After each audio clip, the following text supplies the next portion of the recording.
انسان عالم ارواح میں اللہ تبارک و تعالی سے یہ وعدہ کر کے آیا ہے کہ میں دنیا میں جا کر آپ کو رب تسلیم کروں گا۔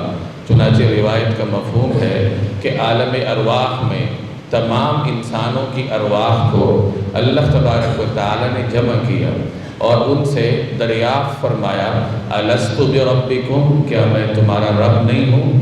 کیا میں تمہارا پروردگار نہیں ہوں؟ تو تمام ارواح نے ایک ہی جواب دیا کہ بلا، کہ بے شک آپ ہمارے پروردگار ہیں۔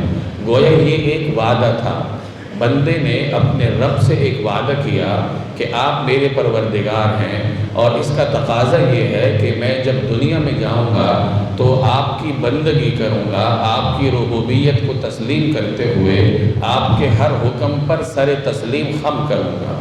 عالم ارواح میں اللہ نے اس طریقے سے تمام انسانوں سے یہ وعدہ لیا۔